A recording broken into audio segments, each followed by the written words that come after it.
Hello friends, I hope कि आप सभी लोग मज़े में होंगे। तो आज की ये वीडियो योगा डिलीवरी का लास्ट पार्ट होगी। तो चलिए वीडियो को स्टार्ट करते हैं। तो पिछले एपिसोड में हमने देखा था कि जुनवो को अज्जुमा सारी बात बताती है। जो बात सुनकर जुनवो अज्जुमा से बोलता है कि आपने मुझे बहुत निराश किया है। ये बोलकर वो अज्जुमा के ऊपर गुस्सा करता है और बोलता है कि आपने ये बात मुझे अभी तक क्यों नहीं बताई। आपने अकेले ही सारा अपने सिर ले लिया। अगर आपने ये बात मुझे पहले बताया होता तो हम दोनों मिलकर कोई रास्ता निकाल लेते। जो बात सुनकर अज्जुमा को बहुत ही अच्छा लगता है, क्योंकि जुनू ने उसकी कंडीशन को बखूबी समझ लिया था। जिसके बाद जुनू बोलता है कि अज्जुमा, तुम अब अकेले नहीं हो, मैं तुम्हारे साथ खड़ा हूँ। हम दोनों मिलकर कोई ना कोई रास्ता निकाल लेंगे। जिसके बाद हम अज्जुमा को देखते हैं, जो ये सुनकर जुनू के गले लग जाती है। तभी अज्जुमा देखती है कि जुनू का पोपट खड़ा हो गया है, जो देखकर अज्जुमा उसके साथ खेलने लगती है। इसके बाद नेक्स्ट डे हम अज्जुमा को देखते हैं, जो अपनी डिलीवरी करने जाती है, जहाँ पर उसे वही दूसरी डिलीवरी गर्ल मिलती है। जो देखकर अज्जुमा उसे पूछती है कि तुम यहाँ पर क्या कर रहे हो। तो वो डिलीवरी गर्ल बताती है कि मैं यहाँ पर अपना काम कर रही हूँ। जहाँ वो डिलीवरी गर्ल बताती है कि हाल ही में एक आदमी को देखा गया है, जो अभी अभी जेल से आया है, इसलिए तुम डिलीवरी करते समय अपना ध्यान रखना। जो बात सुनकर अज्जुमा को अपने हस्बैंड के ऊपर शक होता है कि शायद ये वही आदमी होगा। जो सोचकर ही अज्जुमा डर जाती है। तभी वो शिवांग को कॉल करती है और बोलती है कि तुम यदि फ्री हो तो हम लोग साथ में डिनर करते हैं। तो शिवांग बोलती है कि ठीक है। जिसके बाद हम उन दोनों को एक रेस्टोरेंट में देखते हैं, जहाँ पर शिवांग दबाकर खाना खाती है और ड्रिंक करती है। जिसके बाद शिवांग अज्जुमा से पूछती है कि क्या आप हाल ही में पिताजी को देखने गए थे। तो अज्जुमा बोलती है कि हाँ, मैंने सुना था कि वो जल्दी रिहा होने वाला है। तो शिवांग बोलती है कि फादर जेल से बाहर आ गए हैं और वो मेरे साथ घर पर हैं। जो सुनकर अज्जुमा बोलती है कि क्या तुमने उसे मेरे बारे में बता दिया। तो शिवांग बोलती है कि नहीं, मैंने अभी तक उसे तुम्हारे बारे में कुछ भी नहीं बताया। तो अज्जुमा बोलती है कि तुम उसे मेरे घर का एड्रेस मत देना, क्योंकि मैं अकेले उसका सामना नहीं कर पाऊंगी। इसके बाद शिवांग बोलती है कि मेरा खाना हो गया, इसलिए मैं अब यहाँ से जा रही हूँ। इसके बाद सीन शिफ्ट होता है और हम शिवांग को घर पर देखते हैं, जहाँ वो अपने सामने अपने फादर को देखती है। तभी उसका फादर शिवांग से पूछता है कि क्या वो अपनी मॉम से मिलकर आ रही है। तो शिवांग बोलती है कि तुम अपने काम से काम रखो। जो सुनकर उसका फादर बोलता है कि क्या तुम मुझे तुम्हारी माँ के घर का एड्रेस बता सकती हो। जो बात सुनकर शिवांग को बचपन का सीन याद आता है, जहाँ पर उसके फादर उसकी मॉम के साथ बहुत ही ज़्यादा बुरा बिहेव करते थे। जो याद करके वो बोलती है कि नहीं, चाहे जो भी हो जाए, मैं उसे एड्रेस नहीं बताऊंगी। इसलिए वो अपने फादर को साफ मना कर देती है। जो सुनकर उसका फादर उसे थप्पड़ लगाता है और बोलता है कि तुम क्यों नहीं समझ रहे कि मैं तुम्हारी माँ से बहुत ही प्यार करता हूँ, इसलिए तुम मुझे उसका पता बता दो। तो शिवांग बोलती है कि मुझे लगता है कि तुम उसका पता खुद ही लगा लोगे। जो बात सुनकर उसके फादर को उसके ऊपर गुस्सा आ जाता है और वो बोलता है कि यदि तुमने मुझे उसका पता नहीं बताया तो मैं तुम्हें मार डालूंगा। ये बोलकर वो उसे दोबारा से मारने लगता है, लेकिन उसी समय वहाँ पर हेंचुल आ जाता है और अपने फादर को रोक देता है, जहाँ वो बोलता है कि मैं आपको बताता हूँ कि मॉम किस बच्चे के साथ रह रही है। इसके बाद सीन शिफ्ट होता है और हम हेंचुल को देखते हैं, जहाँ वो एक लड़की के साथ मजे कर रहा था। इसके बाद सीन कट होता है और हम अज्जुमा को देखते हैं, जो जुनू से मिलती है, और उसी समय वहाँ पर अज्जुमा का हस्बैंड उनको गले लगता देख लेता है। इसके बाद सीन शिफ्ट होता है और हम शिवांग को देखते हैं, जहाँ वो हेंचुल के ऊपर भड़क जाती है और बोलती है कि क्या तुम पागल हो गए हो, तुमने मॉम का एड्रेस फादर को क्यों दिया। तो हेंचुल बोलता है कि मैं तो बस हम दोनों को उस आदमी से बचाने की कोशिश कर रहा था। जो बात सुनकर शिवांग हेंचुल को थप्पड़ जड़ती है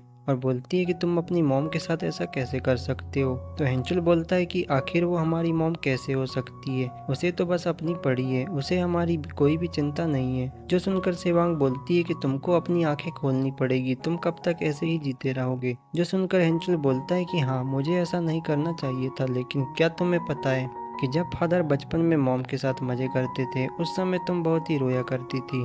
जो देखकर मैंने उस समय तुमसे कहा था कि मैं तुम्हारी हमेशा रक्षा करूंगा, इसलिए तुम अब सेफ हो, इसलिए मुझे अब चिंता करने की जरूरत नहीं है। जिसके बाद सीन शिफ्ट होता है और हम अज्जुमा और जुनवू को घर पर देखते हैं, जहाँ पर जुनवू उसके साथ मजे करने लगता है। जिसके बाद अज्जुमा जुनवू को बाय बोलकर डिलीवरी करने चले जाती है। जिसके बाद जुनवू सोचता है कि वो अब घर में है तो उसे अज्जुमा के लिए कुछ बनाना चाहिए, इसलिए वो किचन में जाकर खाना बनाने लगता है। लेकिन उसी समय उसके घर की डोरबेल बजती है। ये देखकर वो दरवाजा खोलता है और वो अपने सामने अज्जुमा के हस्बैंड को देखता है, जो देखकर वो उसे पहचान नहीं पाता। यहाँ पर अज्जुमा का हस्बैंड बोलता है कि क्या तुम मेरे साथ थोड़ा बात कर सकते हो, जो सुनकर जुनू समझ जाता है कि ये अज्जुमा का हस्बैंड है। जिसके बाद हम अज्जुमा को देखते हैं, जिसे डिलीवरी करते हुए काफी टाइम हो गया था, इसलिए वो भागते हुए अपने घर आती है, जहाँ वो अपने सामने उसके हस्बैंड को देखती है, जिसने जुनू के गले को पकड़ा हुआ था। और अज्जुमा को वहाँ पर देख जुनू उसे बोलता है कि तुम यहाँ से भाग जाओ, लेकिन उसका हस्बैंड बोलता है कि सोही जल्दी से अपना सामान पैक करो और मेरे साथ चलो, वरना मैं तुम्हारे इस आशिक को यहीं पर मार दूंगा। जहाँ उसकी बात सुनकर अज्जुमा बहुत ही डर जाती है और यहाँ पर वो जुनू की जान बचाने के लिए उसके हस्बैंड के साथ चलने को तैयार हो जाती है, जो देखकर जुनू अज्जुमा से बोलता है कि आखिर तुम ऐसा क्यों कर रही हो। तो अज्जुमा उसे कुछ नहीं बोल पाती और रोने लगती है, जहाँ वो बोलती है कि मैं अब तुमसे दोबारा नहीं मिल पाऊंगी। जिसके बाद सीन शिफ्ट होता है और हम सेवांग को देखते हैं, जो जुनू के घर पर आती है और वो अपने सामने जुनू को देखती है, जो एक जगह पर बैठा हुआ था। तभी सेवांग बोलती है कि क्या तुम्हें किसी ने मारा है। तो जुनू बोलता है कि ये सब तुम्हारे फादर ने किया है और तुम्हारे फादर ने अज्जुमा को अपने साथ ले गया है। तो सेवांग बोलती है कि मुझे ये देखकर अच्छा लगा कि तुम ठीक हो। तो जुनू बोलता है कि आखिर तुम्हें ये बात पता थी कि वो आदमी जेल से बाहर आ गया है, तो तुमने ये बात मुझे बताई क्यों नहीं। ये बोलकर वो उसके ऊपर गुस्सा हो जाता है, जो सुनकर सेवांग बोलती है कि मुझे माफ करना, लेकिन मैं ये बात तुम्हें पहले बता भी देती तो तब भी यही होता, क्योंकि मैं अभी भी अपनी मॉम के साइड में नहीं हूँ। इसलिए क्या तुम अभी भी मेरी मॉम के साथ रहना चाहते हो? क्या तुम मेरी मॉम को भूल नहीं सकते? और वैसे भी ये सब होना पहले से ही तय था। जो बात सुनकर जुनू कुछ नहीं बोलता। तभी सेवांग बोलती है कि तुम अभी भी मेरी माँ को छोड़कर मेरे साथ अपनी पूरी लाइफ जी सकते हो। ये बोलकर वो जुनू के सामान को पकड़कर खेलने लगती है और उसके बाद वो जुनू के साथ मजे करने लगती है। जिसके बाद वो उसे मनाने की पूरी कोशिश करती है, जहाँ पर वो अपनी सारी गलतियों के लिए जुनू से माफी मांगती है। लेकिन हमारा जुनू एकदम अज्जुमा का दीवाना हो गया था, जहाँ वो सेवांग से बोलता है कि मुझे तुम्हारे साथ रहने में अच्छा लगता है, लेकिन मैं सिर्फ अज्जुमा से प्यार करता हूँ, इसलिए मुझे अब अज्जुमा को ढूंढने जाना होगा, क्योंकि मैं अपनी अज्जुमा को उस जैसे कमीने आदमी को नहीं छूने दूंगा। जिसके बाद सीन शिफ्ट होता है और हम अज्जुमा को देखते हैं, जहाँ पर उसका हस्बैंड उसे लाकर एक घर में छोड़ देता है और बोलता है कि आज से तुम इसी घर में रहोगी और मेरी परमिशन के बगैर तुम घर से बाहर नहीं जाओगी। और रही बात तुम्हारी इस योगर्ट डिलीवरी की, तो तुम अभी के अभी इस जॉब को छोड़ दो, और यदि तुमने उस बच्चे से दोबारा बात करने की कोशिश करी तो मैं इस बार उस लड़के को नहीं छोड़ूंगा। जहां उसकी बात सुनकर अज्जुमा को उसके ऊपर काफी गुस्सा आता है, लेकिन वो बेचारी अकेले उसका मुकाबला नहीं कर सकती थी।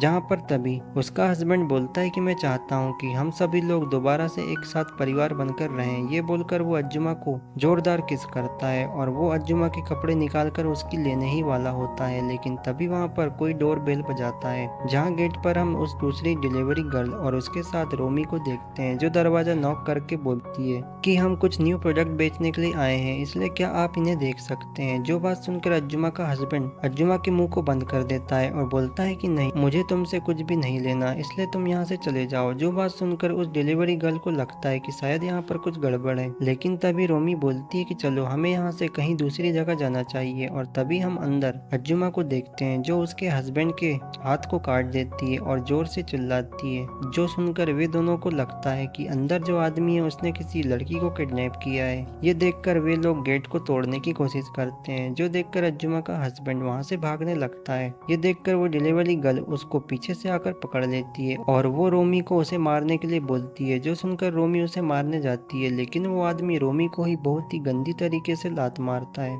जिसके कारण रोमी वहीं पर गिर जाती है। जिसके बाद वो आदमी उस डिलीवरी गर्ल को भी मारकर दूर कर देता है और वो अज्जुमा को पकड़कर अपने साथ ले जाने लगता है। जिसके बाद हम वो डिलीवरी गर्ल को देखते हैं, जो जुनवो को कॉल करती है और बताती है कि अज्जुमा को किसी आदमी ने पकड़कर ले गया है और हमने उस आदमी को रोकने की पूरी कोशिश करी, लेकिन वो आदमी बहुत ही पावरफुल था, इसलिए हम उसे नहीं रोक पाए। जहाँ वो बताती है कि वो आदमी अभी किस तरफ गया है ये हमें नहीं पता। जो सुनकर जुनवो बोलता है कि तुम चिंता मत करो, मैं अज्जुमा को कुछ नहीं होने दूंगा। ये बोलकर वो अज्जुमा को ढूंढने निकल जाता है, लेकिन उसी समय वहां पर हम हेंचुल को देखते हैं, जो जुनवो को रोककर उसे मारने लगता है और बोलता है कि ये सब तुम्हारी वजह से हो रहा है, क्योंकि तुम्हारी वजह से मैं अपनी माँ का चेहरा नहीं देख सकता। जो सुनकर जुनवो उसे बोलता है कि मुझे दोष देना बंद करो। ये बोलकर वो हेंचुल को मारकर दूर कर देता है और फिर वो उसकी पिटाई करने लगता है और उससे अज्जुमा का पता पूछता है। इसके बाद सीन शिफ्ट होता है और हम हेंचुल को देखते हैं जो मार खाकर एक जगह पर बैठा हुआ था। तभी उसके पास सेवांग आती है,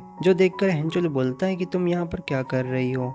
तो सेवांग बोलती है कि तुम्हें ये चोट कैसे आई। तो हेंचुल बोलता है कि मैं जुनवो को अपने फादर का पता बताने गया था, लेकिन उसने तो मेरी ही पिटाई कर दी। जो सुनकर सेवांग बोलती है कि तुम्हें झूठ बोलना बिल्कुल नहीं आता, लेकिन तुमने ये अच्छा काम किया अपने फादर का पता बताकर, इसलिए मुझे डर है कि शायद जुनवो ठीक होगा या नहीं। तो हेंचुल बोलता है कि उसे मॉम के पास जल्दी जाना होगा, वरना बहुत गड़बड़ हो जाएगी। इसके बाद सीन शिफ्ट होता है और हम अज्जुमा को देखते हैं जो अपने हस्बैंड के साथ छत पर थी, जहां उसका हस्बैंड अज्जुमा को छत से नीचे गिराने की कोशिश करता है और बोलता है कि तुम्हारे पास अभी भी समय है, इसलिए तुम उस लड़के को भूल जाओ और मेरे साथ रहो। जो सुनकर अज्जुमा उसे साफ मना कर देती है। जो सब देखकर उसका हस्बैंड सडनली रुक जाता है और बोलता है कि मैं बस यही चाहता हूँ कि तुम मेरे साथ दोबारा रहो, लेकिन मैं गलत था, तुमने मुझे काफी पहले ही भुला दिया है। जो सुनकर अज्जुमा बोलती है कि तुम भी अब सब भूलकर अपने फ्यूचर की सोचो। और तभी वहां पर जुनू आ जाता है, जो देखकर अज्जुमा उसके पास आती है और उसके गले लग जाती है। जहां उनको इतना प्यार करता देख अज्जुमा का हस्बैंड बोलता है कि तुम इस लड़के के साथ अच्छे से रहना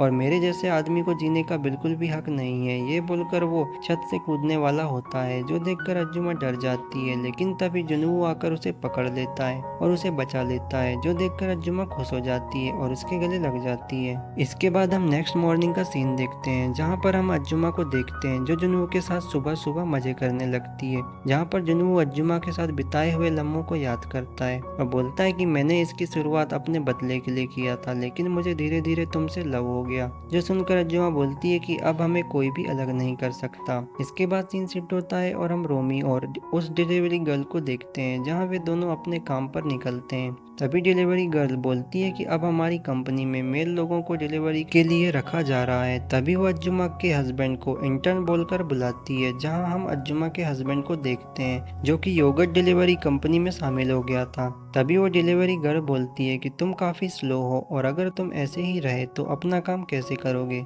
जो सुनकर वो आदमी बोलता है कि हाँ मैं आ रहा हूँ। तभी वो डिलीवरी गर्ल बोलती है कि वैसे ये आदमी इतना भी बुरा नहीं है, इसलिए मैं इसे एक बार आजमाना चाहती हूँ। जो सुनकर रोमी बोलती है कि नहीं, ये काम मैं पहले करूँगी। यहाँ पर आप लोग समझ ही गए होंगे कि ये क्या बोलना चाह रही है।